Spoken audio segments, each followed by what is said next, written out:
നാരായണാഖിലഗുരോ ഭഗവൻ നമസ്തേ. സ്വാമിയേ ശരണമയ്യപ്പ. ശ്രുതിഗീത പറഞ്ഞാണ് നമ്മൾ നിർത്തിയത്. ശ്രുതിഗീതയ്ക്ക് ശേഷം ഭഗവാൻ മഹാദേവനെ മൃഗാസുരനിൽ നിന്ന് രക്ഷിച്ച കഥയാണ് ശുകമഹർഷി പരീക്ഷത്തിനോട് പറയണത്. പരീക്ഷിത്ത് ഇത്രയും നേരം നാരായണൻ്റെ മഹിമ, ബ്രഹ്മജ്ഞാനത്തെക്കുറിച്ചുള്ള വേദങ്ങളുടെ കാഴ്ചപ്പാട് ഇതെല്ലാം കേട്ടതിന് ശേഷം വളരെ സാധാരണക്കാരുടെ ഒരു ചോദ്യം ചോദിക്കുകയാണ്.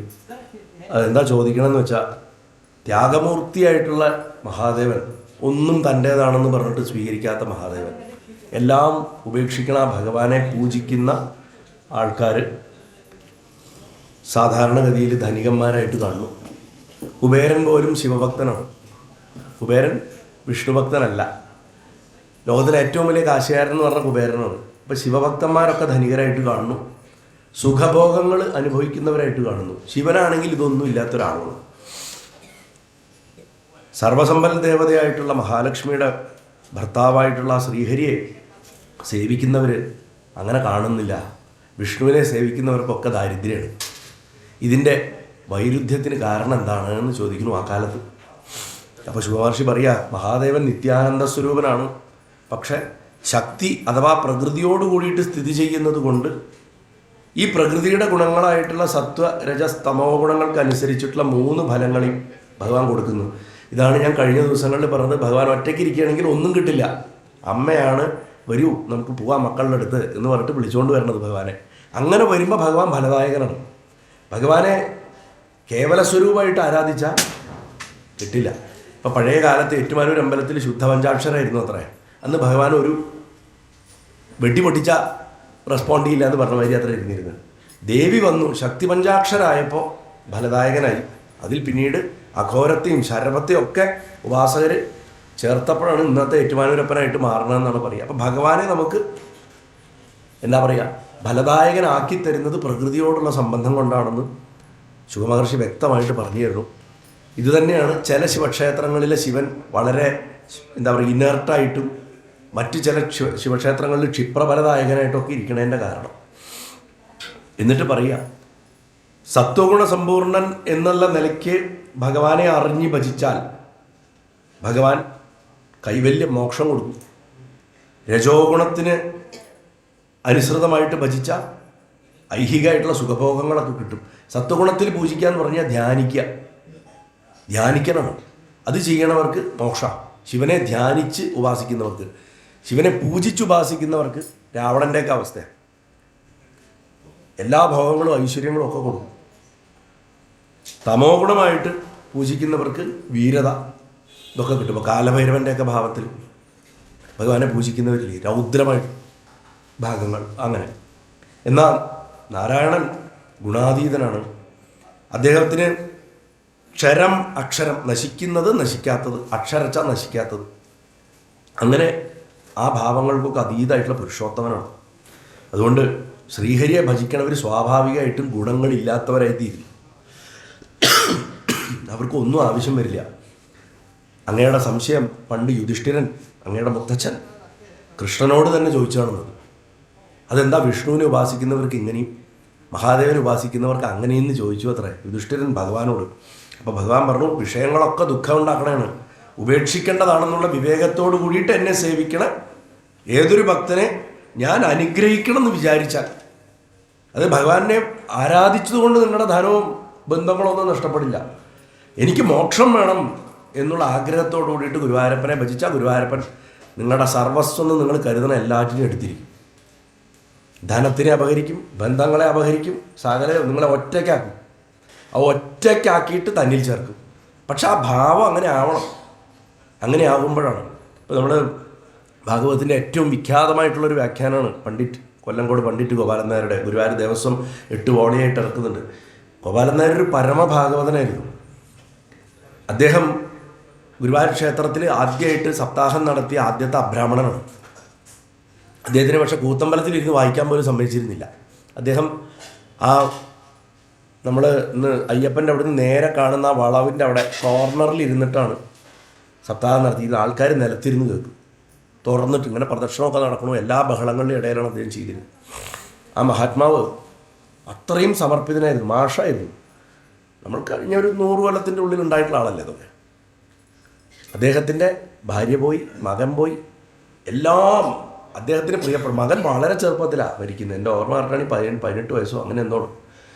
എല്ലാം എടുത്തിട്ടും പൂന്താനത്തിനെ പോലെ ഭഗവാനിലേക്ക്. പൂന്താനത്തിൻ്റെ ജീവിതത്തിൽ ഇത് തന്നെ സംഭവിക്കണം. മോക്ഷത്തിന് വേണ്ടിയിട്ട് ഭഗവാനെ സമീപിച്ചാൽ ഭഗവാൻ എല്ലാറ്റിനും എടുക്കും. അതും കർമ്മത്തിനനുസരിച്ചിട്ടാണ്. ചിലവരൊക്കെ സർവ്വ സൗഭാഗ്യങ്ങളിലിരിക്കുമ്പോഴേ മോക്ഷമായിട്ട് പോകണം കാണാറുമുണ്ട്. എന്നാലും പരീക്ഷിച്ച് ചോദിച്ച ചോദ്യത്തിനുള്ള ഉത്തരം യുധിഷ്ഠിരന് പണ്ട് കൃഷ്ണൻ പറഞ്ഞു കൊടുത്തതിനെ ശുഗം ഇവിടെ പറയുന്നു. ഞാൻ ക്രമത്തിൽ അപഹരിക്കുന്ന പറഞ്ഞു. അവന് സ്വയം ഉപേക്ഷിക്കാൻ സാധിക്കാത്തൊരു വസ്തുവാണ് ധനം. അതുകൊണ്ടാണ് ഞാനത് കാക്കണത്. പൈസ ആർക്കും സ്വയം അറിഞ്ഞുകൊണ്ട് ഉപേക്ഷിക്കാൻ പറ്റില്ല. ശരിക്കും ദക്ഷിണയുടെ പ്രാധാന്യം തന്നെ അതാണ്. നമുക്ക് കിട്ടേണ്ട അറിവിന്, നമുക്ക് കിട്ടുന്ന ഒരു സേവനത്തിന് ലോകത്തിൽ കൊടുക്കാവുന്ന ഏറ്റവും വലിയ പകരം വസ്തു എന്ന് പറഞ്ഞാൽ നമ്മുടെ ജീവനാണ് ഏറ്റവും പ്രിയപ്പെട്ടത് എല്ലാവർക്കും. അത് കൊടുക്കാൻ നമ്മളെ കൊണ്ട് പറ്റില്ല. പിന്നത്തെ ഏറ്റവും ഇഷ്ടപ്പെട്ട സാധനം ഇതാണ്. അതുകൊണ്ടാണ് അതിനെ ത്യജിക്കാൻ പഠിപ്പിക്കുന്നത്. അത് എത്ര ത്യജിക്കണോ അത്രയും ഇരട്ടിക്ക് ലക്ഷ്മി ഇങ്ങോട്ട് കയറി വരും. ആ രഹസ്യം പകുതി പേർക്കും അറിയില്ല. ഇപ്പം സായിപ്പ് പഠിപ്പിച്ചിട്ട് പോലും അത് അറിയണില്ല. ലോ ഓഫ് അബണ്ടൻസിൻ്റെ ബേസിക് പ്രിൻസിപ്പിൾ തന്നെ ലോ ഓഫ് ഗിവിംഗ് ആണ്. കൊടുത്താലേ വരുള്ളൂ, ഇല്ലെങ്കിൽ വരില്ല. ലക്ഷ്മി അസ്ഥിരയാണ്. അതുകൊണ്ട് ആ സ്വഭാവങ്ങളാണ്. പോയാൽ വരും, പോയില്ലെങ്കിൽ ഇവിടെ കിടന്ന് പൂത്ത് അളിഞ്ഞ് നശിച്ചു, ആർക്കും പാരില്ല. അപ്പോൾ ദക്ഷിണയുടെ പ്രാധാന്യം അവിടെ വരണം. അപ്പോൾ ഭഗവാൻ പറയണമെന്ന് വെച്ചാൽ സ്വയം ഉപേക്ഷിക്കാൻ പറ്റില്ല ധനത്തിന്. അതുകൊണ്ട് ഞാൻ അതിനെ എടുത്തു പോകുന്നത് അവന് ഞാൻ ചെയ്യണ അനുഗ്രഹമാണ്. ആദ്യമൊക്കെ അവൻ ധനനാശത്തിൽ ക്ലേശിക്കും, പക്ഷെ പിന്നെ എൻ്റെ അനുഗ്രഹം കൊണ്ട് അവന് വിരക്തി വരും. ആ വിരക്തിയിൽ അവൻ വീണ്ടും ധനം സമ്പാദിക്കാൻ ശ്രമിക്കും. ആ സമ്പാദിക്കാൻ ശ്രമിക്കുക ഞാൻ വീണ്ടും വിപലാക്കും. ഇങ്ങനെ നിർധനനെ സ്വന്തം ജനങ്ങൾ ഉപേക്ഷിക്കും. കാശില്ലാത്തവനെ ആർക്കും വേണ്ട, ഉപേക്ഷിക്കും. കാലക്രമത്തിൽ അവന് കൂടുതൽ ദൃഢമായിട്ട് ബന്ധങ്ങളിൽ നിന്ന് വിരക്തി വരും. ആദ്യം അവൻ ധനത്തിൽ വിരക്തനാവും, ബന്ധുക്കൾ ഉപേക്ഷിച്ച് പോകുന്നതുകൊണ്ട് ബന്ധങ്ങളിൽ വിരക്തി വരും. ഗജേന്ദ്രൻ്റെ കഥ മറക്കരുത്. ഗജേന്ദ്രൻ്റെ കഥയിൽ ഇതാ സംഭവിക്കുന്നത്. ദൃഢമായിട്ടുള്ള വിരക്തി ഉണ്ടാവും. പിന്നെ ധനാർജനത്തിലെ ശ്രമം ഉപേക്ഷിച്ചിട്ട് അവൻ പൈസ ഉണ്ടാക്കാൻ നടക്കുന്ന ആൾക്കാരുടെ നിന്ന് വിട്ടിട്ട് എൻ്റെ ഭക്തന്മാരുടെ അടുത്ത് വരും. സത്സംഗം സംഭവിക്കും. വിരക്തിയോടുകൂടിയിട്ടുള്ള ഭക്തി ഉറയ്ക്കുമ്പോൾ ഞാൻ അവന് പരമാർത്ഥബോധം കൊടുക്കുന്നു. ഇങ്ങനെ ക്രമത്തിൽ ഞാൻ അവന് ശാശ്വതമായിട്ടുള്ള ബ്രഹ്മാനന്ദത്തെ കൊടുക്കും എന്ന് പറയുന്നത്. അപ്പം മന്ദബുദ്ധികൾ ഈ സൂക്ഷ്മത അറിയാണ്ട് നേരിട്ട് എൻ്റെ അടുത്ത് വരുന്നതിന് പകരം അവിടെ ഇവിടെയൊക്കെ പോയിട്ട് പല വഴിപാടുകളും കാര്യങ്ങളും ചെയ്തുകൊണ്ടിരിക്കും. അത് കിട്ടിക്കഴിഞ്ഞാൽ ആ ദേവന്മാരാകട്ടെ അതിൻ്റെ ഗുണദോഷം നോക്കാണ്ട് അനുഗ്രഹിക്കും. ആ ഗുണദോഷം നോക്കാണ്ട് അനുഗ്രഹിക്കുമ്പോഴുള്ള പ്രശ്നം എന്താ വെച്ചാൽ അത് കിട്ടിക്കഴിഞ്ഞാൽ ആ ദേവന്മാരെ പിന്നെ അവരവിടെ ഇടും, തിരിഞ്ഞു നോക്കൂല, ഇട്ടിട്ട് പോവും എന്ന് പറഞ്ഞ് ഞങ്ങൾക്ക് വരം തരണ ദേവനെപ്പോലും അവഹേളിച്ചിട്ട് അവസാനം നശിച്ചു എന്ന് പറയും യുധിഷ്ഠിരൻ്റെ അടുത്ത്. എന്നിട്ട് അതോടുകൂടി ധർമ്മോത്തരുടെ സംശയം തീർന്നിട്ട് ഭഗവാൻ ഒരു കഥ പറഞ്ഞു കൊടുത്തു. പണ്ട് ശകുനി എന്ന് പറയുന്ന ആളുടെ മകൻ മൃഗാസുരൻ ഒരു ദിവസം നാരദ മഹർഷിയുടെ അടുത്ത് ചെന്നിട്ട് ചോദിച്ചു, ഏത് ദേവൻ്റെ അടുത്ത് പോയാലാണ് വേഗം പ്രസാദം കിട്ടുക? അപ്പം വേഗം പ്രസാദം കിട്ടി. എൻ്റെ അടുത്തുനിന്ന് പ്രസാദം കിട്ടില്ല. നാരായണ ചേച്ചി പോയിട്ട് വരും. അപ്പം ഏത് ദേവൻ്റെ അടുത്ത് പോയാലാണ് വേഗം പ്രസാദം കിട്ടുക എന്ന് ചോദിച്ചു. ആ ദേവനെയാണ് എനിക്ക് ഭജിക്കേണ്ടത് പറഞ്ഞു. നമ്മളതിനെ ചോദിക്കുക, പല സ്ഥലത്തും വഴിപാട് കഴിച്ചു, ഏത് അമ്പലത്തിൽ പോയാലോ ഒന്ന് വേഗം ഫലം കിട്ടുക എന്ന് ചോദിക്കുന്ന മാതിരി നാരദനോട് ചോദിച്ചപ്പോൾ നാരദൻ പറഞ്ഞു, ഗിരീശനെ പ്രാർത്ഥിക്കൂ. അപ്പോൾ ഫേസ്ബുക്കിൽ ഗിരീഷ് എന്ന പേരുള്ള ആളെ നോക്കി. അപ്പോൾ മനസ്സിലായി മഹാദേവൻ്റെ പേരാണ്. അദ്ദേഹത്തിനെ പോയി കണ്ടു. ഇങ്ങനെയാണല്ലോ നമ്മുടെയൊക്കെ കണ്ടുപിടുത്തം. നമ്മൾ ഗൂഗിൾ മാപ്പിൽ നോക്കും, ഇവിടുന്ന് എത്ര ഡിസ്റ്റൻസ് ഉണ്ട്, എത്ര ബുക്ക് ചെയ്യാൻ പറ്റുക, അതൊക്കെയാണല്ലോ നോക്കുക. അങ്ങനെ മൃഗാസുരൻ ആഗ്രഹം മനസ്സിലുള്ളത് കൊണ്ട് നോക്കിയപ്പോൾ കേദാരനാഥത്തിലാണ് ഗിരീശൻ ഇരിക്കുന്നത്. അപ്പോൾ എന്നാൽ ശരി, കേദാര ക്ഷേത്രത്തിലേക്ക് പോകാറ് കേദാർനാഥിലേക്ക് പോയി. കേദാർനാഥിൽ ചെന്നിട്ട് ശിവനെ പൂജിക്കാൻ തുടങ്ങി. ശിവനെ ഉഗ്രമായിട്ട് പൂജിച്ചു കഴിഞ്ഞാൽ പെട്ടെന്ന് വരുന്ന ആരോ പറഞ്ഞ് പഠിപ്പിച്ചിട്ടുണ്ട്. അതുകൊണ്ട് ശിവനെ ഉഗ്രമായിട്ട് പൂജിച്ചു. സ്വന്തം ദേഹത്ത് മാംസം അറുത്ത് ഹോമിക്കാൻ തുടങ്ങി. എന്നിട്ടും ഭഗവാൻ വന്നൊന്നുമില്ല. അവസാനം കുറേ കഴിഞ്ഞപ്പോൾ സ്വന്തം തല വെട്ടി ഹോമിക്കാൻ പോയപ്പോൾ മഹാദേവൻ പ്രത്യക്ഷപ്പെട്ടു. അപ്പം പ്രത്യക്ഷപ്പെട്ടപ്പോൾ എന്താ ഭഗവാൻ പറഞ്ഞു, മതി സാഹസമൊന്നും വേണ്ട, എന്താ വരം വേണ്ട ചോദിച്ചോളൂ പറഞ്ഞു. നീ എന്തിനാ വെറുതെ നിൻ്റെ ശരീരം അറുത്ത് ഹോമിച്ചത്? ഭക്തിയോട് കൂടിയിട്ട് അല്പം ജലം തന്നാൽ പോലും ഞാൻ സന്തോഷിക്കും, ഇതിൻ്റെ ഒന്നും ആവശ്യം ഉണ്ടായിരുന്നില്ല. അപ്പോൾ ഇവൻ പറഞ്ഞു, എനിക്ക് സംസാരിച്ച് നിൽക്കാനൊന്നും സമയമില്ല, ഞാനൊരു കാര്യത്തിനാണ് ഇതൊക്കെ ചെയ്തത്. ഭഗവാന്റെ അടുത്ത്. ഞാൻ ആരുടെ തലയെ കൈവയ്ക്കണോ അവർ മരിക്കണം എന്ന് പറഞ്ഞു. അപ്പം ഭഗവാൻ ആലോചിച്ചു, ഈശ്വര ഇത് പാമ്പിന് അമൃത് കൊടുക്കണ പോലെയാണല്ലോ എന്ന് വിചാരിച്ചിട്ട് എന്നാലും കൊടുത്തു.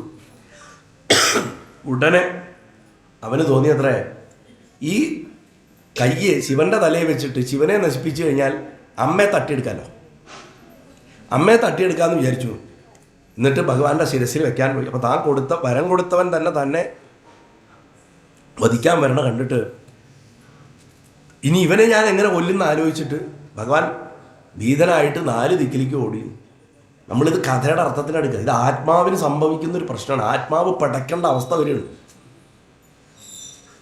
മൃഗാസുരനെ പോലുള്ള വാസനകൾക്ക് ആത്മാവ് കണ്ണടച്ചിട്ട് നിഗ്രഹാനുഗ്രഹ ശക്തി, അതായത് നമ്മൾ പറയില്ലേ, നമ്മുടെ വീട്ടിലെ ഡ്രൈവർക്കോ അല്ലെങ്കിൽ ജോലി ചെയ്യുന്ന ആളെ ആ വീടിൻ്റെ മുതലാളിയെമാരി പെരുമാറാൻ അനുവദിച്ചാൽ പിന്നെ ആ വീടിൻ്റെ അവസ്ഥ എന്തായിരിക്കും എന്ന് പറയാറുണ്ട് അല്ലേ? അധികാരം ഇരിക്കേണ്ട സ്ഥലത്ത് ഉള്ള ആ കറക്റ്റുള്ള ആൾക്കാരന് ഡിസിഷൻ എടുക്കണം. മന്ത്രിമന്ദിരങ്ങളിൽ ചെന്ന് കഴിഞ്ഞാൽ മന്ത്രിയെക്കാട്ടിലും പവറായിരിക്കും സെക്രട്ടറിക്ക്, അവിടുത്തെ പ്യൂണിനും വരെ. ശ്രദ്ധിച്ചിട്ടുണ്ടോ? നമ്മുടെ ജനാധിപത്യം തകർന്നതിൻ്റെ ഏറ്റവും വലിയ കാരണം അതാണ്. അപ്പോൾ എവിടെയാണോ കറക്റ്റ് പവർ എക്സസൈസ് ചെയ്യേണ്ടത് ആ സ്ഥലത്ത് അത് ഇരിക്കാതെ വരുമ്പോൾ ഈ പ്രശ്നങ്ങൾ സംഭവിക്കും. ഭഗവാൻ അഭയം അന്വേഷിച്ച് നോക്കി നടക്കുമ്പോഴാണ് നാരായണൻ ദൂരെ വെച്ചിട്ട് ശിവൻ്റെ ഈ അവസ്ഥ കണ്ട് ഒരു ബ്രഹ്മചാരിയുടെ വേഷത്തിൽ വഴിയിൽ വന്നിട്ട് പറഞ്ഞു, അല്ലയോ ശകുനിയുടെ പുത്രനായിട്ടുള്ള മൃഗാസുര, നീ എന്തിനാ ഇങ്ങനെ ഓടണം? എന്താ സംഭവം? ഇങ്ങനെയൊക്കെ കഷ്ടപ്പെട്ടിട്ട് ആരുടെ പുറകെ ഓടണം ചോദിച്ചു. പറഞ്ഞു, ഈ കഥയൊക്കെ പറഞ്ഞു. ശിവൻ്റെ പുറകെ ഞാൻ ഓടുകയാണ്, ഇങ്ങനെ വരം തന്നു. പറഞ്ഞു, ശിവനോ? ഇങ്ങനെ ചുറ്റും നോക്കി, അങ്ങോട്ട് പലരും പറ്റിച്ചിട്ടുള്ള ആളെന്ന്. അങ്ങോട്ട് പറഞ്ഞ വരമൊന്നും ചിലപ്പോൾ വർക്കാവില്ല, നീ ഇത് പരീക്ഷിച്ച് നോക്കിയോ? അല്ല, ഞാൻ അത് പരീക്ഷിക്കാനാണ് അങ്ങോട്ട് പോയത്. എടോ, അത് ആദ്യം നിൻ്റെ ശിരസിലൊന്ന് തല കൈവച്ചിട്ട് നീ അത് പരീക്ഷിച്ച് നോക്കണ്ടേ?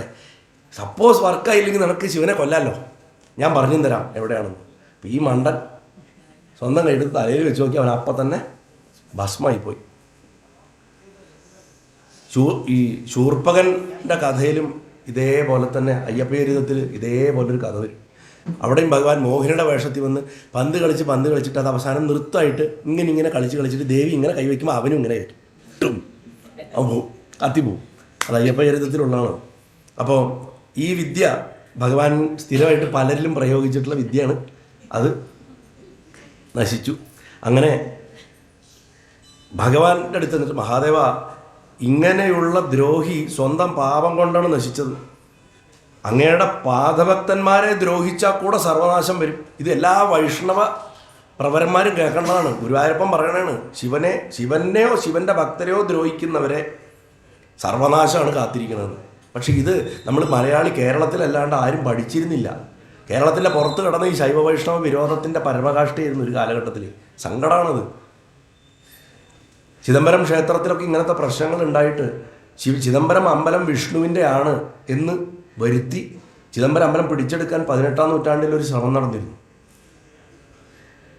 അതായത് ചിദംബരത്ത് ശ്രീകോവിൽ ഇങ്ങനെ മഹാദേവനും ഇവിടെ ചിദംബര രഹസ്യവും ഇവിടെ ശിവകാമസുന്ദരിയും, ഇവിടെ ഇങ്ങോട്ടായിട്ട് പത്മനാഭസ്വാമി കിടപ്പുണ്ട്.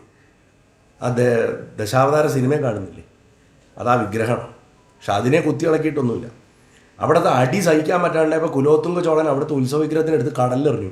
സിനിമയിൽ അത് മൊത്തം വിഗ്രഹത്തിനെ ഇളക്കി കടലിലിട്ടു എന്ന് കാണിച്ചു. ആ വിഗ്രഹത്തിനെ മീൻകാർക്ക് കിട്ടി, അത് രാമാനുജൻ്റെ കയ്യിൽ കിട്ടി, അത് തിരുപ്പതി കൊണ്ടുവച്ചിട്ടുണ്ട്. അവിടെ സ്വർഗ്ഗവാതിലിൻ്റെ അവിടെ ഇരിക്കുന്നുണ്ട് ആ വിഗ്രഹം. ചിദംബരത്തിലിരുന്ന ഉത്സവമൂർത്തിയായിരുന്നു വരദരാജൻ. അപ്പോൾ വൈഷ്ണവർ ശൈവർ പറഞ്ഞ എന്താ വെച്ചാൽ മഹാദേവൻ്റെ നൃത്തം കാണാൻ നാരായണൻ എഴുന്നള്ളിയതാണ് ചിദംബരത്തെന്നാണ്. അപ്പോൾ വൈഷ്ണവർ ചോദിക്കണേ, എഴുന്നള്ളിയിട്ടിരിക്കുകയാണെങ്കിൽ ഇരുന്നല്ലേ നൃത്തം കാണുള്ളൂ, ആരെയും കടന്ന് കാണുക?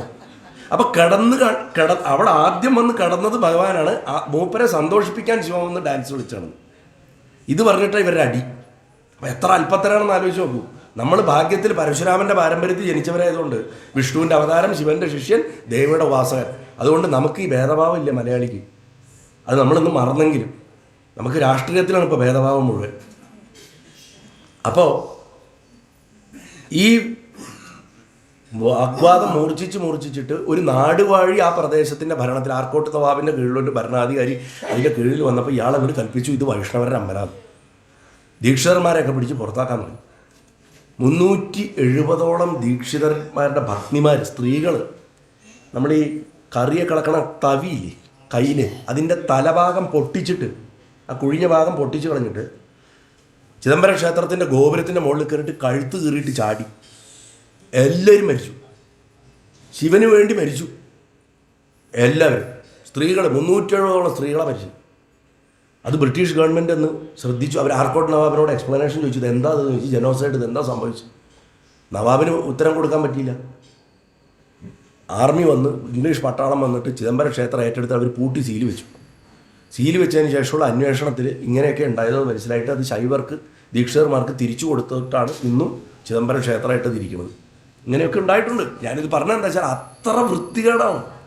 ശിവനെ പൂജിക്കുന്നവന് ഒരു സാമ്പാറും വൈഷ്ണവനെ പൂജിക്കുന്നവന് വേറൊരു സാമ്പാറുള്ള നാടാണ് കേരളത്തിൻ്റെ പുറത്ത്. സാമ്പാർ നിങ്ങൾ പറഞ്ഞാൽ വിശ്വസിക്കില്ല. കൂവളം കണ്ട ഓടും വൈഷ്ണവൻ, തുളസി കണ്ട പോയിട്ട് കുളിക്കും ശൈവൻ. അങ്ങനെയായിരുന്നു ഈ നാട്ടിൽ. അത് മനുഷ്യൻ്റെ കൊള്ളരുതായ്മകൾ ഈശ്വരനിൽ ആരോപിച്ച് ജീവിച്ച ഒരു കാലം ഇപ്പോഴുണ്ട്, ഇല്ലയെന്നല്ല. ഇപ്പം അതിപ്പോൾ പ്രചരിപ്പിച്ചുകൊണ്ടിരിക്കുന്ന ഈ പുതിയ കാലത്തെ ഭക്തി പ്രസ്ഥാനങ്ങളാണ് കേരളത്തിൽ. അവിടെ ശിവനിന്ദയുടെ മാക്സിമം ഇപ്പം നടന്നുകൊണ്ടിരിക്കുന്നത്. അപ്പം അങ്ങനെ ഭഗവാൻ സ്വയം പറയുക, അങ്ങേ ദ്രോഹിക്കണമെന്നല്ല, അങ്ങയുടെ ഭക്തരെ ദ്രോഹിച്ചാൽ കൂടെ സർവനാശം വരും. അങ്ങനെ ഇരിക്കെ അങ്ങേ പോലുള്ളൊരു വിശ്വേശ്വരൻ ജഗദ്ഗുരുവായിട്ടൊരാളെ ദ്രോഹിച്ചു കഴിഞ്ഞാൽ അവന് ഞാൻ തന്നെ ശിക്ഷ നടപ്പാക്കുകയാണ്. അതുകൊണ്ടാണ് ഞാൻ എല്ലാവരോടും പറയുന്നത്, നിങ്ങൾ മറ്റു വിഷ്ണുവിൻ്റെ ക്ഷേത്രങ്ങളിൽ പോയിട്ട് വേണമെങ്കിൽ എന്ത് വേണമെങ്കിലും പറഞ്ഞോളൂ. അതിനിപ്പോൾ എനിക്കറിയില്ല. ഗുരുവായൂർ വന്നിട്ട് ദേവി മോശമാണ്, ശിവൻ മോശമാണെന്ന് ദേവി ചെയ്തിട്ട് അവിടെ പോയി പറയരുത്. പണി പാഴ്സലായിട്ട് വീട്ടിൽ വരും. അത് ശിവനോ ദേവിയോ അല്ല ചെയ്യണത്, അങ്ങോരന്നെ ചെയ്യും. ഗുരുവായൂരപ്പൻ്റെ ഒരു സ്വരൂപം പറയാൻ എല്ലാ സ്ഥലത്തും ഞാൻ പറയാറുണ്ട്. ഞാൻ മിക്കപ്പോഴും അവസാനം പറയാറുള്ളത് ഗുരുവായൂരപ്പൻ്റെ സ്വരൂപം എന്താണെന്ന് പറയാം. ദേവിയുടെ പീഠത്തിൽ വിഷ്ണുവിൻ്റെ ശരീരത്തിൽ ശിവൻ്റെ ആത്മാവാണ്. അത് മനസ്സിലാക്കുക. അത് പരബ്രഹ്മമാണ്. ആ ബ്രഹ്മത്തിനെ അവഹേളിക്കുന്ന രീതിയിലുള്ള ഒരു തരം കൃഷ്ണഭക്തി പ്രചരണം കൊണ്ടും ഗുരുവായൂരപ്പനെ വീഴ്ത്താൻ പറ്റില്ല. അപ്പോൾ ഇതൊക്കെ ഇപ്പോൾ ഗുരുവായൂർ കേന്ദ്രീകരിച്ചൊക്കെ ഇതിൻ്റെ ഹൈറ്റാണ് നടക്കണത്. ഒന്നും പറയാതിരിക്കുക നല്ലത്. ലഘുലേഖ അടിച്ചു കൊടുക്കണം, ഇവിടെ ഇരിക്കുന്നത് യഥാർത്ഥ കൃഷ്ണനല്ല, വൃന്ദാവനത്തിലാണെന്ന്.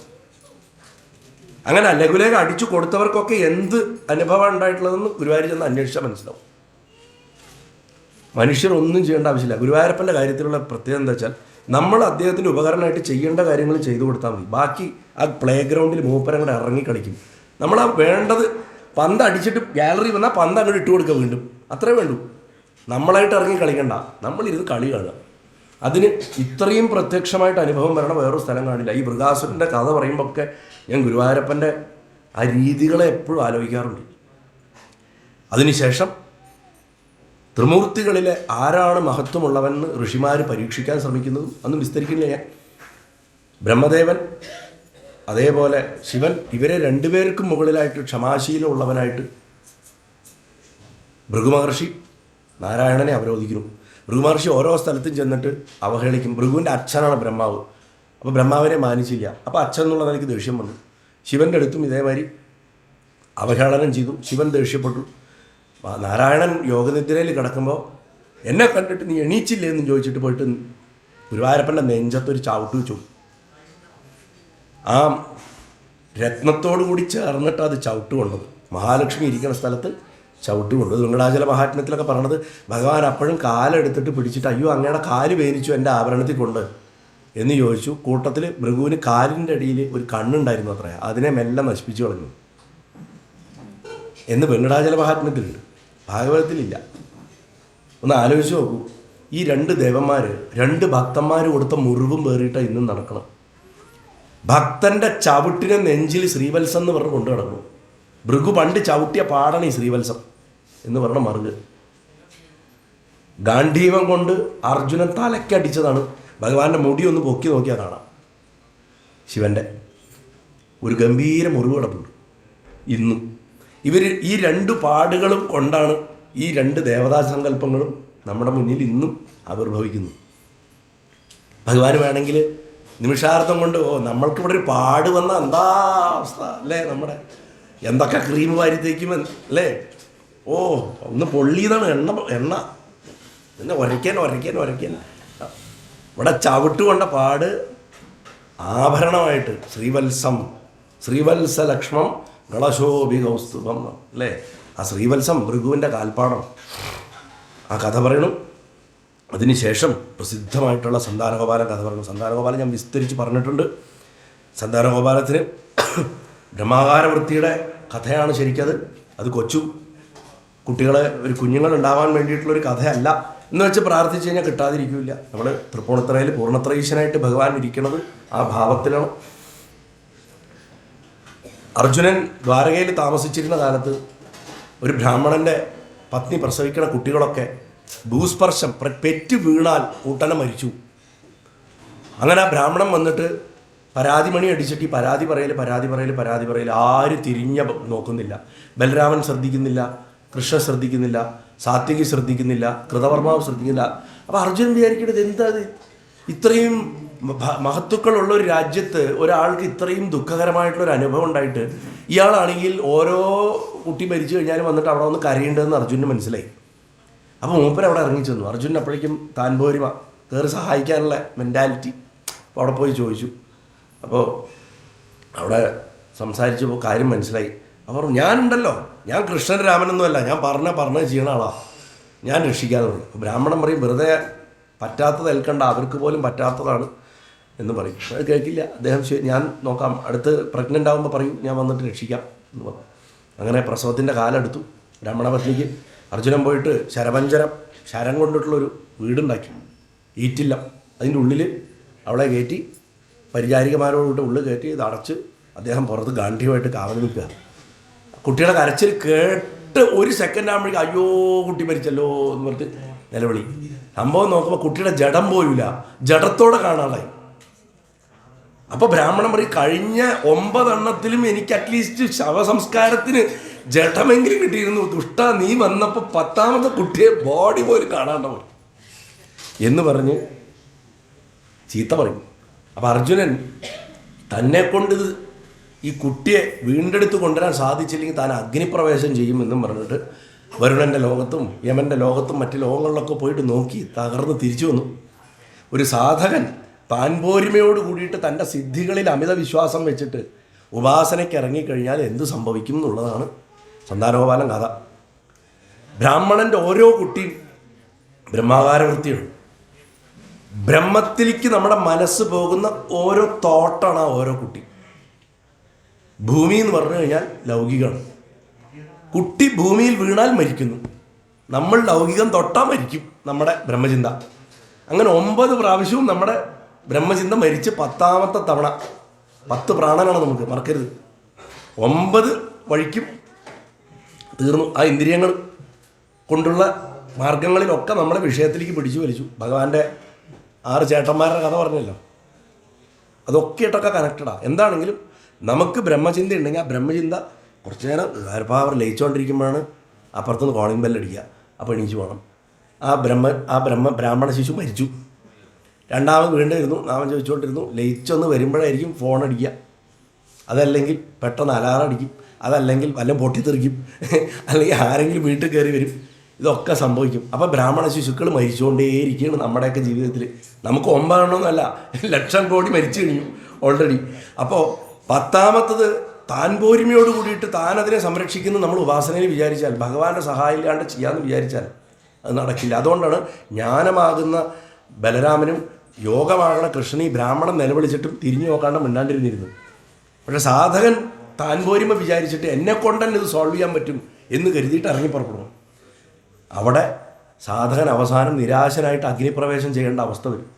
പക്ഷെ അങ്ങനെ വന്നതുകൊണ്ട് അർജുനൻ യഥാർത്ഥ സാധകനാണെങ്കിൽ, യഥാർത്ഥ സാധകനെ സൂചിപ്പിക്കുന്ന സിമ്പിളാണ് ഭഗവാന്റെ സ്നേഹം. ഭഗവാൻ അർജുനെ അഗ്നിപ്രവേശത്തുനിന്ന് തടഞ്ഞിട്ട് ഇത്ര ചെറിയ കാര്യങ്ങൾക്കൊക്കെ വരൂ എൻ്റെ കൂടെ എന്ന് പറഞ്ഞിട്ട് തൻ്റെ ആ തേരിൽ കയറ്റി അദ്ദേഹം ശൈബ്യൻ, സുഗ്രീവൻ, മേഘപുഷ്പൻ, ബലാഹകൻ എന്നുള്ള ഈ 4 കുതിരകളെ പൂട്ടിയ തേരി കയറ്റി ദിവ്യമായിട്ടുള്ള രഥത്തിൽ കയറിയിട്ട് പടിഞ്ഞാറേ ദിക്ക് നോക്കിയിട്ട് പുറപ്പെട്ടു. ഈ പടിഞ്ഞാറേ ദിക്കൊക്കെ ഇതിനൊക്കെ വിസ്തരിച്ചിട്ടുണ്ട് ഞാൻ. എന്താ ഈ പടിഞ്ഞാറ് ദിക്ക്? സപ്തദ്വീപങ്ങൾ കിടക്കണത്, പർവ്വതങ്ങൾ കിടക്കണത്, സമുദ്രങ്ങൾ കിടക്കണത്, അവസാനം പ്രപഞ്ചത്തിൻ്റെ അതിർത്തി ലോകാലോക പർവ്വതമാണ്. ഈ ലോകാലോക പർവ്വതം എന്ന് പറയുമ്പോൾ നമ്മൾ നോർത്ത് പോളിലേക്ക് നമ്മൾ നീങ്ങുമ്പോൾ പടിഞ്ഞാറേക്ക് പോയിട്ട് നമ്മൾ വടക്കോട്ടേക്ക് നീങ്ങി കഴിഞ്ഞു കഴിഞ്ഞാൽ വടക്കോട്ടേക്ക് ആ തേര് തിരിയുന്നുണ്ട്. ആ തേര് തിരിഞ്ഞു കഴിയുമ്പോൾ നമ്മൾ ധ്രുവങ്ങളിൽ 6 മാസം രാത്രിയും 6 മാസം പകലുമാണ്. ജോഗ്രഫിക്കലി പോലും കറക്റ്റാണ് ഈ കഥ. തത്വമാണെങ്കിൽ അതിലേറെ രസം. കാരണം ഈശ്വരൻ്റെ സഹായത്തോടു കൂടി വീണ്ടും ഒന്നേന്ന് സാധന തുടങ്ങേണ്ട അവസ്ഥ വരും. സാധകന് അഹങ്കാരം കൊണ്ട് ചാകേണ്ട അവസ്ഥ എത്തുമ്പോൾ ആദ്യം വീണ്ടും ഇരിക്കുമ്പോൾ ഇരുട്ട് മാത്രമാണ് കാണുക. ശരീരത്തിൻ്റെ കോശങ്ങൾ, ശരീരത്തിൻ്റെ ബോധം, മനോമയ കോശം, പ്രാണമയ കോശം, അന്നമയ കോശം, ഇങ്ങനെ പല കോശങ്ങളൊക്കെ ഉണ്ടല്ലോ. ഇതിനൊക്കെ ഭേദിച്ച് ചെല്ലുമ്പോൾ ആദ്യം ഇരുട്ടാവില്ല. കുറേ നേരം ആ ഇരുട്ട് കണ്ടിട്ട് കുതിരകൾ പോലും, ഇന്ദ്രിയങ്ങൾ പോലും വരണ്ടു പോകും. ഭഗവാൻ മാത്രമേ ആ സമയത്ത് നമുക്ക് തുണയുള്ളൂ. സാധനയിൽ എങ്ങടാ പോകേണ്ടത്, ഏത് ഡയറക്ഷനിലേക്കാണ് പോകേണ്ടതെന്ന് അറിയാണ്ടോ. അതുകൊണ്ടല്ലേ ലോകാലോക പർവ്വതം കിടക്കുമ്പോൾ കണ്ണ് കുത്തുന്ന ഇരുട്ട്, കുതിരകൾക്ക് പോലും മുമ്പോട്ട് പോകാൻ സാധിച്ചില്ല. അപ്പോൾ ആ മഹായോഗേശ്വരേശ്വരനായിട്ടുള്ള ഗുരുവായൂരപ്പൻ സഹസ്രാദിത്യ സംകാശം എന്ന് പറയണത്, ആയിരക്കണക്കിന് സൂര്യന്മാർ ജ്വലിച്ചു നിൽക്കുന്ന പോലുള്ള എല്ലാറ്റിലും ബ്രഹ്മത്തെ കാണാൻ പഠിക്കുന്ന സമ്യക് ദർശനമായിട്ടുള്ള സുദർശനത്തിനെ പ്രയോഗിച്ചു. അപ്പോൾ എല്ലാറ്റിലും ഭഗവാനെ കാണുക എന്നുള്ള കാഴ്ചപ്പാട് ഉണ്ടാക്കിയെടുത്താൽ മാത്രമേ സാധനയിൽ നമുക്ക് ആ ഇരുട്ടിന്ന് പുറത്ത് കിടക്കാൻ പറ്റുള്ളൂ. ഇത് വേറെ അത് വേറെ എന്ന് പറഞ്ഞിട്ട് സാധനയിൽ ഇരുന്ന് കഴിഞ്ഞാൽ ബ്രഹ്മത്തെ കിട്ടില്ല. അങ്ങനെ എന്നിട്ട് സഞ്ചരിക്കുക.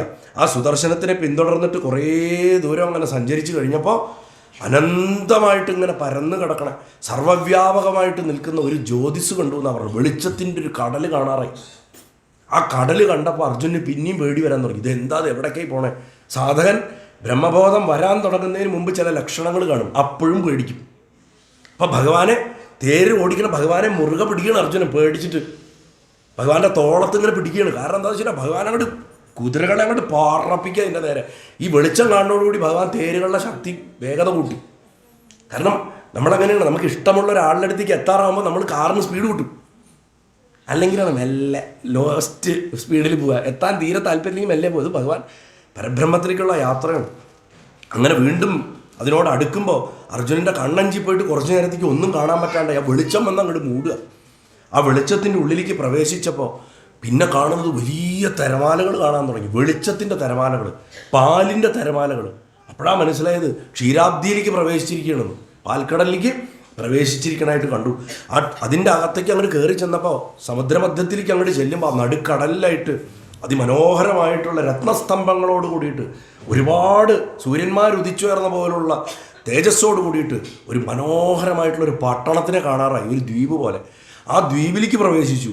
അവിടെ വെള്ളി കൊണ്ടുണ്ടാക്കിയിട്ടുള്ള, വെള്ളിയും സ്ഫടികവും കൊണ്ടുണ്ടാക്കുമ്പോൾ ഉണ്ടാകുന്ന പോലുള്ള ശോഭയോട് കൂടിയിട്ടുള്ള വളരെ ഭീമാകാരമായിട്ടുള്ള ഓരോ ഭണത്തിലും രത്നങ്ങൾ ധരിച്ചിട്ടുള്ള അനന്തൻ്റെ ശിരസ് കാണാറായി എന്നാണ് പറയുന്നത്. ആ സംഘർഷമൂർത്തി എല്ലാവരും മനസ്സുകൊണ്ട് നമസ്കരിക്കുക. അതിൽ അനന്തനാകണ സുഖാസനത്തിൽ ഇങ്ങനെ ഇരിക്കുക. അനന്തൻ ഇങ്ങനെ വിടർത്തിയിരിക്കണു. നമ്മൾ വിചാരിക്കുന്ന പോലെ ഭഗവാൻ കിടക്കുകയായിരുന്നില്ല. ഒരു കാല് കയറ്റി വെച്ച് ഒരു കാല് താഴത്തേക്ക് ഇട്ടിട്ട് ഇങ്ങനെ ഇരിക്കണമെന്ന്. നമ്മളെങ്ങനെയാണോ ഇന്ന് സന്താനഗോപാലൻ മൂർത്തിയായിട്ട് തൃപ്പൂണിത്തുറ ക്ഷേത്രത്തിൽ ഭഗവാനെ കാണുന്നത്, ആ പൂർണ്ണത്രയീശനെ എല്ലാവരും മനസ്സിൽ നന്നായിട്ട് ധ്യാനിച്ച് നമസ്കരിക്കുക. ആ പുരുഷോത്തമോത്തമനായിട്ടുള്ള സുഖാസനത്തിൽ ഉപവിഷ്ടനായിട്ടുള്ള ആ ഭഗവാനെ കണ്ടു. എങ്ങനെയാണെന്ന് പറഞ്ഞു, മേഘശ്യാമള വർണ്ണം, സ്വർണ്ണപ്രഭയായിട്ടുള്ള മഞ്ഞ പട്ടുവസ്ത്രം, ചിരിച്ചുകൊണ്ടിരിക്കുന്ന മുഖകമലം, നീണ്ടു മനോഹര നേത്രങ്ങൾ, എത്രയോ ദിവ്യരത്നങ്ങൾ പതിച്ച സൂര്യസ്പർദ്ധി കിരീടം, മകരകുണ്ഡലങ്ങൾ, ചുരുണ്ട ഇടതൂർന്ന കാർത്തൂന്തൽ, 8 കൈകൾ, 4 കൈകളല്ല 8 കൈകൾ, തിരുമാറിൽ കൗസ്തുഭം, കഴുത്തിൽ, ഞാൻ പറഞ്ഞല്ലോ മാറിലച്ചാൽ ശരിക്കും ചോക്കറാണ് കഴുത്തിലായിട്ടിരിക്കുന്നത്, കൗസ്തുഭം, ശ്രീവത്സം മാറിൽ, പാദം വരെ വീണ്ടും കിടക്കുന്ന വനമാല, ഇങ്ങനെ വിശേഷങ്ങളോട് കൂടിയിട്ടുള്ള ആ ശ്രീനാരായണമൂർത്തിയെ, ആ ഗുരുവായൂരപ്പനെ അർജുനൻ കണ്ടു എന്നാണ് പറയുന്നത്. ആ സമയത്ത് സുനന്ദൻ, നന്ദൻ തുടങ്ങിയിട്ടുള്ള ഭഗവാന്റെ പ്രധാന പരിചാരകരും ഈ ശംഖചക്രാദികളും പുഷ്ടി, ശ്രീ, കീർത്തി, അജ, അണിമ, ലഘിമ, ഗരിമ, മഹിമ തുടങ്ങിയിട്ടുള്ള അഷ്ടസിദ്ധികൾ ഇവരൊക്കെ ഭഗവാനെ താണു വണങ്ങി തൊഴുതു നിൽക്കുന്നത് കണ്ടു. ആ ഭഗവാൻ താൻ തന്നെ ആയിട്ടുള്ള കൃഷ്ണനെ കാണുകയാണ്. കൃഷ്ണൻ അർജുനൻ്റെ കൈ പിടിച്ച് അങ്ങോട്ട് നമസ്കരിപ്പിച്ചു. ഭഗവാനും നമസ്കരിച്ചു. അവതാരം ഭഗവാനെ നമസ്കരിക്കുന്നു. അങ്ങനെ ഇരിക്കുന്ന ആ ഭഗവാനെയാണ് നമ്മൾ ഭൂമാവ് എന്ന് പറയുക. ഭൂമാവിൻ്റെ ദർശനം എന്നാണ് പറയുക. സകല വസ്തുക്കളുടെയും നാഥനായിട്ടുള്ള ആ ഭഗവാനെ നമസ്കരിക്കും. ഭഗവാൻ പറയും, പൂർണ്ണകാമന്മാരും നരനാരായണന്മാരുമാണ് നിങ്ങൾ. ലോകസംഗ്രഹത്തിന് വേണ്ടിയിട്ട് ഭൂമിയിൽ അവതരിച്ചിരിക്കുകയാണ്. നിങ്ങളെ ഒന്നിച്ച് എനിക്കൊന്ന് കാണണം തോന്നി, അതിനു വേണ്ടിയിട്ട് ഞാനിത് ചെയ്തതാണ്. അതിനു വേണ്ടിയാണ് ഞാൻ ഇവിടെ കൊണ്ടുവന്നത്. ഇനി ഇവരെ തിരിച്ചു കൊണ്ടക്കോളൂ എന്ന് പറയുമ്പോൾ ഇവർ രണ്ടുപേരും തിരിച്ച് അങ്ങനെ ആവട്ടെ ഇങ്ങനെ ആവട്ടെ എന്നൊന്നും പറയില്ല. ഭഗവാന്റെ മുന്നിൽ ചെന്നാൽ നമുക്ക് വാക്ക് വരില്ല. 3 പ്രാവശ്യം രണ്ടുപേരും ഓം ഓം ഓം മാത്രം പറഞ്ഞു. ഭഗവാന്റെ മുന്നിൽ വേറെ ഒന്നും പറയാൻ പറ്റില്ല, സാധിക്കില്ല. കൃഷ്ണൻ ഓം എന്ന് പറഞ്ഞു, അർജുനും ഓം എന്ന് പറഞ്ഞു. ആ 3 ഒരു ഓം എന്ന് മാത്രം ഉച്ചരിച്ച് നമസ്കരിച്ച് കുട്ടികളെ ഭഗവാന്റെ അടുത്തേക്ക് കൊണ്ടുവന്നു. കൃഷ്ണൻ അങ്ങോട്ട് പോയിട്ട് ഭഗവാന്റെ അടുത്ത് ഈ കുട്ടികളെയൊക്കെ കൊണ്ടുവന്നു. ആ സമയത്ത് ഭഗവാൻ പറയും, നിങ്ങളുടെ ഭൂമിയിൽ നിങ്ങൾക്ക് പറഞ്ഞിട്ടുള്ള കാര്യങ്ങളൊക്കെ ചെയ്തതിന് ശേഷം വേഗം തിരിച്ചു വരൂ കേട്ടോ എന്ന് മാത്രം പറഞ്ഞ് അർജുനെയും കൃഷ്ണനെയും ഭഗവാൻ യാത്രയാക്കും. ഇവിടെ വന്ന് ബ്രാഹ്മണ കുട്ടികളെ തിരിച്ചു കൊടുക്കുന്നതോട് സന്താനോപാലം കഥ അവസാനിക്കുന്നു. അതിനുശേഷം 90-ാമത്തെ അധ്യായം, ദശമസ്കന്ധത്തിൻ്റെ അവസാനത്തെ അധ്യായമാണ്. ഇൻസിഡൻ്റലി ഇത്തവണ മള്ളിയൂർ സത്രത്തിന് ഈ വരണ ഫെബ്രുവരി 1-ാം തീയതി രാവിലത്തെ ആദ്യത്തെ പ്രഭാഷണം എൻ്റെ അതാ വെച്ചിരിക്കുന്നത്. അത് ഇതുവരെ ഞാൻ വിസ്തരിക്കാത്ത അധ്യായമാണ്. ഇവിടെ വിസ്തരിക്കാൻ നമുക്ക് സമയമില്ല, 15 മിനിറ്റും കൂടെയല്ലേ ഉള്ളൂ. ഭഗവാന്റെ ഇതുവരെയുള്ള ലീലകളുടെ മുഴുവൻ സംക്ഷിപ്തമായിട്ടുള്ളൊരു വർണ്ണന പറഞ്ഞു. അതിലാണ് മഹാഭാരത യുദ്ധത്തിനെയൊക്കെ കുറിച്ച് മെൻഷൻ ചെയ്യുന്നത്. അല്ലാണ്ട് ഭാഗവതത്തിൽ വേറെ എവിടെയും ഭഗവാൻ പോയിട്ട് ഈ 18 ദിവസം കൊണ്ട് ഇത്രയും ദുഷ്ടശക്തികളെ ഒരു തേരാളി മാത്രമായിട്ട് ഇരുന്നിട്ട് സംഹരിച്ച കഥ സൂചിപ്പിച്ച് പോകണു അതിൽ. അതിനുശേഷം ഭഗവാന്റെ പത്നിമാർക്ക് ഭഗവാനോടുള്ള അനുരാഗാധിക്യം വർണ്ണിക്കണം. അത് താന്ത്രികമായിട്ടാണ് വർണ്ണിച്ചിട്ടുള്ളത്. അതിനുശേഷം യദുവംശത്തിൻ്റെ മഹത്വം പറയും. യദുവംശത്തിൽ എങ്ങനെയാണ് ഭഗവാൻ വംശവർദ്ധന നടത്തി. ഞാൻ നേരത്തെ പറഞ്ഞു രാവിലെ, ഭഗവാന്റെ വംശത്തിലെ ഭഗവാനിൽ നിന്നുണ്ടായിട്ടുള്ള കുട്ടികളെ പഠിപ്പിക്കാൻ മാത്രം, ഈ 16,008 ഭാര്യമാരിലുണ്ടായ കുട്ടികളെ പഠിപ്പിക്കാൻ മാത്രം ഏകദേശം 2 കോടി മാഷന്മാരുണ്ടായിരുന്നു എന്നാണ്. അപ്പോൾ ആ സ്കൂളിൻ്റെയൊക്കെ വലിപ്പം തരികയെന്ന് ആലോചിച്ചോ. ആ 90-ാമത്തെ അധ്യായത്തിൽ 48-ാമത്തെ ശ്ലോകം വളരെ വിശേഷമാണ്. ജയതി ജനനിവാസോ ദേവകീ ജന്മവാദോ യദുവരവർഷൽ സ്വൈർദോർഭിരസ്യന്നധർമ്മം സ്ഥിരചരവ്രജനിഘ്ന സുസ്മിതശ്രീമുഖേന വ്രജപുരവനിതാനാം വർദ്ധയൻ കാമദേവം. സർവാന്തര്യാമിയായിട്ട് ദേവകീനന്ദനായിട്ട് അറിയപ്പെടുന്ന, സ്വന്തം കൈകളെ കൊണ്ട് അധർമ്മത്തിന് തല്ലിത്തകർക്കുന്ന യദുക്കൾ ആയിട്ടുള്ള ശ്രേഷ്ഠരായിട്ടുള്ള പാർഷദന്മാരോട് കൂടിയിട്ട് സകല ചരാചരങ്ങൾക്കും പാപമുക്തി കൊടുക്കണം. സദാ ചിരിച്ചുകൊണ്ടിരിക്കുന്ന മനോഹരമായിട്ടുള്ള മുഖം കൊണ്ട് വ്രജത്തിലെ സ്ത്രീകളുടെയും പട്ടണങ്ങളിലെ സ്ത്രീകളുടെയും മനസ്സിൽ സന്തോഷത്തെയും കാമവികാരത്തെയും വർദ്ധിപ്പിക്കണമായിട്ടുള്ള ഭഗവാൻ സദാ ജയിക്കണു. അങ്ങനെ ഭുക്തിമുക്തിപ്രദായകമായിട്ടുള്ള ശ്രീകൃഷ്ണാവതാരം സർവോത്കർഷേണ വർദ്ധിക്കണമെന്ന് പറഞ്ഞിട്ട് അങ്ങോട്ട് നിർത്തുന്നു. ഭട്ടതിരിപ്പാട് ഇവിടുന്ന് അങ്ങോട്ട് പിന്നെ പറഞ്ഞില്ല. ഭട്ടതിരിപ്പാടിന് ഭഗവാൻ ശരീരം വിടുന്നത് സഹിക്കാൻ വയ്യ. അപ്പോഴേക്കും സാക്ഷാത്കാരമായി മൂപ്പർക്ക്. അപ്പോൾ അതുകൊണ്ട് പറഞ്ഞിട്ടില്ല. ആ സർവോത്കർഷേണ വർത്തിക്കണു എന്ന് പറഞ്ഞവിടെയാണ് ശരിക്കും നാരായണി അവസാനിക്കുന്നത്. അവിടെ ഭഗവാന്റെ ഗൃഹസ്ഥവൃത്തിയെക്കുറിച്ച് കുറച്ചുകൂടെ വിസ്തരിച്ചൊക്കെ പറഞ്ഞതിന് ശേഷം യാദവ വംശത്തിൻ്റെ വിസ്തൃതി പറഞ്ഞിട്ട് 10-ാമത്തെ സ്കന്ധം അവസാനിക്കുന്നു. അതിനുശേഷം ഭഗവാൻ ഏകാദശം എന്ന പേരോട് കൂടിയിട്ടുള്ള ഏതൊരു സ്കന്ധം പഠിച്ചാലാണോ ഭാഗവതത്തിൻ്റെ ചാറ് മുഴുവൻ കിട്ടുക. 12-ാമത്തെ സ്കന്ധം പഠിച്ചു കഴിഞ്ഞാൽ ഭാഗവതം വായിച്ചതിൻ്റെ ഫലം മുഴുവൻ കിട്ടുന്ന. പക്ഷേ ഭാഗവതത്തിൻ്റെ ചാറ് മുഴുവൻ ഇരിക്കുന്നത് 11-ലാണ്. ആ 11-ാമത്തെ സ്കന്ധത്തിലേക്ക് പ്രവേശിക്കുകയാണ്. പ്രവേശിക്കുമ്പോൾ ഭഗവാനെ ഗുരുനാഥനായിട്ട് കണ്ടിട്ട് മനസ്സുകൊണ്ട് നമസ്കരിച്ചിട്ട് പ്രവേശിക്കും. ഇതുവരെ ഭഗവാന്റെ കണ്ട വേഷങ്ങളൊക്കെ അഴിച്ചു. കുട്ടി, കാമുകൻ, ഭർത്താവ്, യോദ്ധാവ്, ശത്രു, മിത്രം എല്ലാം മാറ്റുക. ഇനി ഗുരുവാണ് അദ്ദേഹത്തിൻ്റെ പരമസ്വരൂപം. ഗുരുവായൂരപ്പൻ എന്ന് പറഞ്ഞാൽ ഗുരുവാണ്. ആ ഗുരുവിനെ മാത്രമേ ഇനി ഇവിടുന്ന് അങ്ങോട്ട് കാണാൻ സാധിക്കുള്ളൂ. ബിഭ്രത്വപുസ്സകല സുന്ദര സന്നിവേശം കർമാചരൻ ഭുവി സുമംഗളമാപ്തകാമ ആസ്ഥായ ധാമരമമാണ ഉദാരകീർത്തി സംഹർത്തുമൈച്ഛത കുലം സ്ഥിതകൃത്യശേഷ. സൗന്ദര്യോത്തര സുന്ദര രൂപത്തിനെ ധരിച്ച മനുഷ്യൻ. മന്മഥ എന്നാണ് വിളിച്ചതല്ലേ പണ്ട്. അങ്ങനെയുള്ള ഭഗവാൻ ആപ്തകാമൻ, ആഗ്രഹിക്കുന്നൊക്കെ കൊടുക്കണവൻ, ഉദാരകീർത്തിയായിട്ടുള്ള ഭഗവാൻ വാസുദേവൻ ദ്വാരകാപുരിയിൽ വസിച്ച് ഭൂമിയിൽ മംഗളകർമ്മത്തെ ആചരിച്ചു കൊണ്ടിരുന്നു. അക്കാലത്ത് ഭഗവാന് ഭൂഭാരഹരണം ചെയ്യേണ്ടതാണ് അദ്ദേഹത്തിൻ്റെ ധർമ്മം. ശത്രുക്കളെ നശിപ്പിക്കുക. അതിൻ്റെ ഭാഗമായിട്ട് സ്വന്തം വംശത്തിനെയും നശിപ്പിക്കണമെന്ന് ആഗ്രഹിച്ചു. ഒരാൾ ഒരു വംശത്തിൽ മിടുക്കനായി വന്നു കഴിഞ്ഞാൽ പിന്നെ അയാളുടെ ബന്ധുക്കളൊക്കെ പരിധി വിട്ട് അഹങ്കരിക്കാൻ തുടങ്ങും അല്ലേ. ഇപ്പോൾ ഒരു സൂപ്പർ സ്റ്റാർ ഉണ്ടെങ്കിൽ അയാളുടെ ബന്ധുക്കളാണെന്ന് ആ ജില്ലയിലുള്ള എല്ലാവരും പറയും. എൻ്റെ ഒരു അനുഭവമാണ്.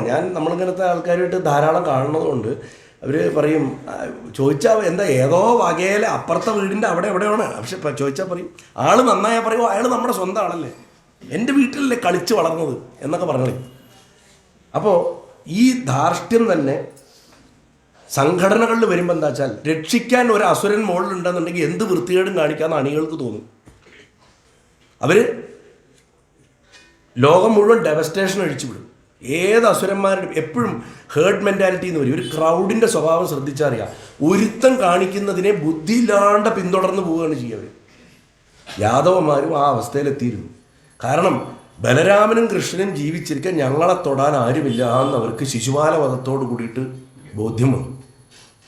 ഞാൻ കഴിഞ്ഞ ദിവസം പറഞ്ഞു, യാദവന്മാരുടെ അതീശത്വത്തിനെ അടിച്ച് അരക്കെട്ട് ഉറപ്പിച്ച സംഭവം ശിശുപാലനെ കൊല്ലുന്നതാണ്.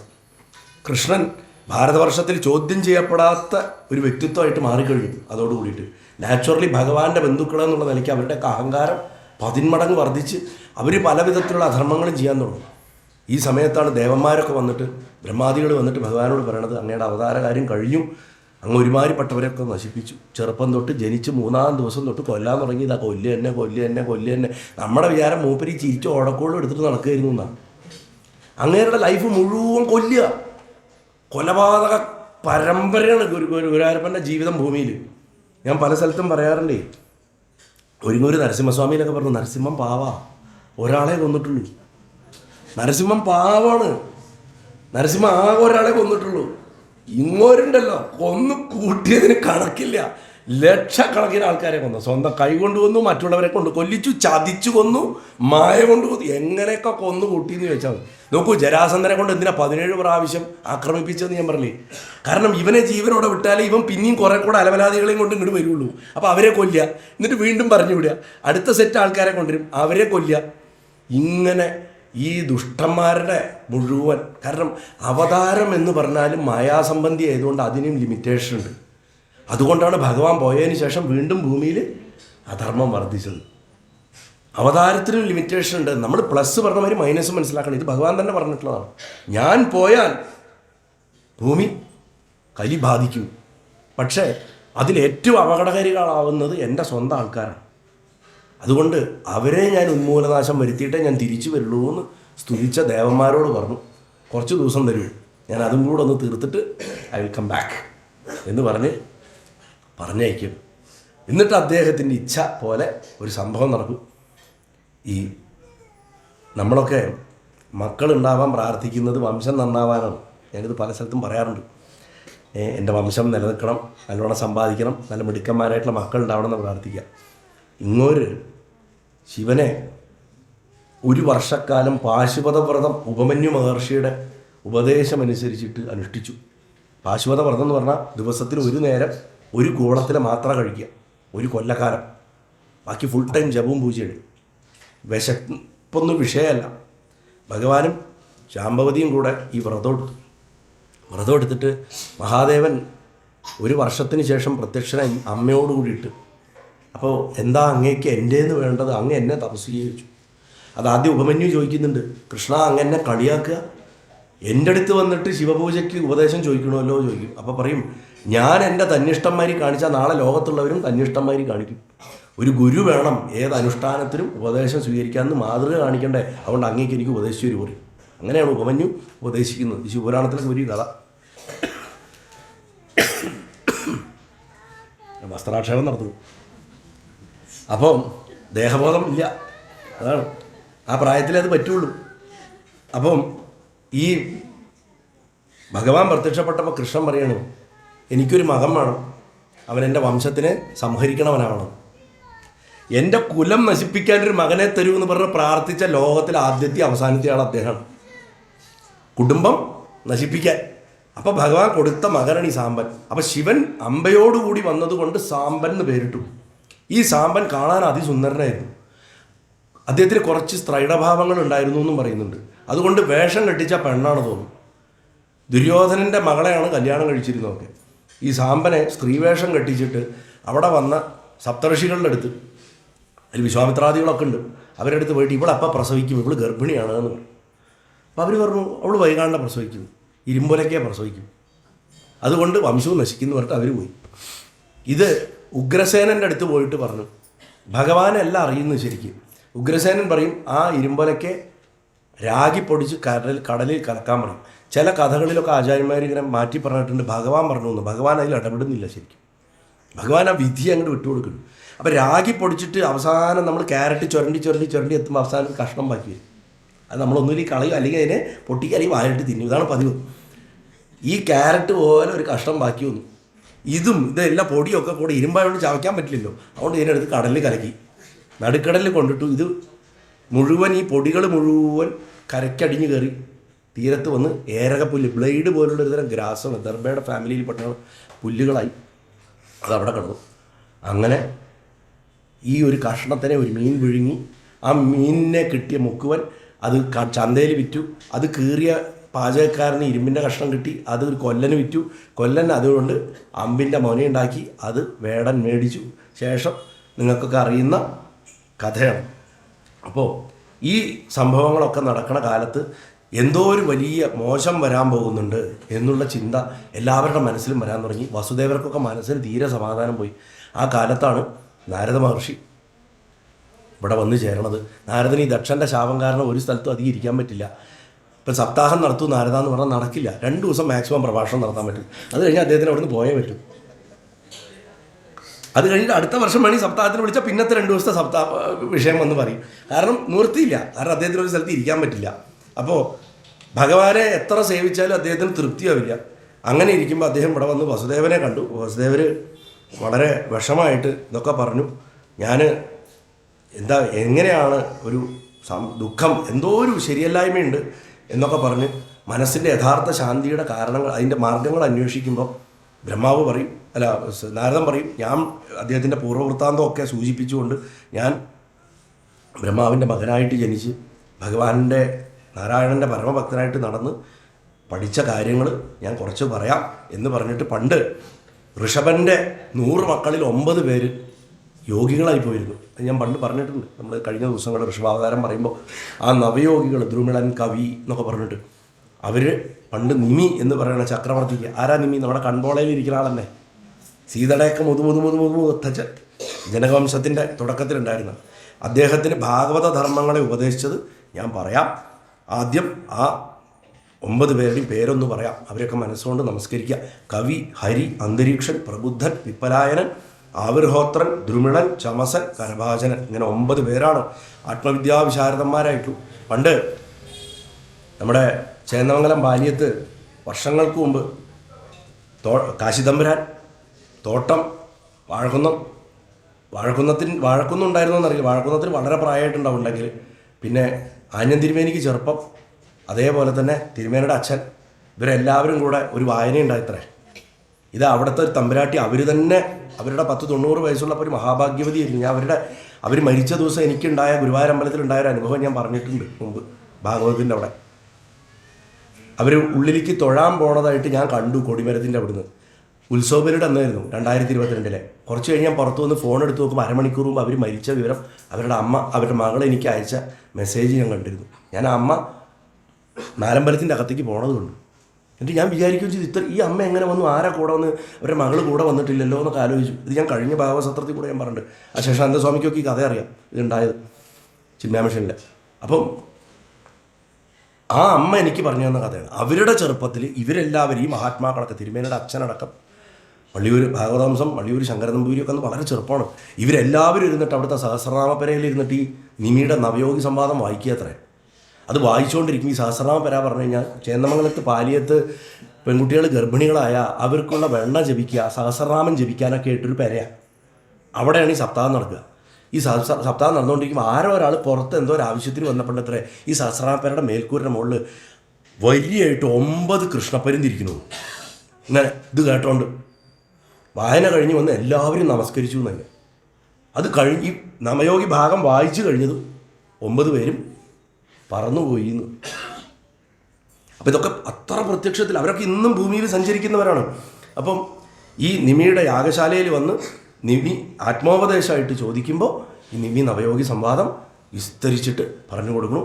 ഞാൻ ഉച്ചയ്ക്ക് ഒരു സെഷൻ കൂടെ നമുക്ക് ഊണിന് മുമ്പ് വരും.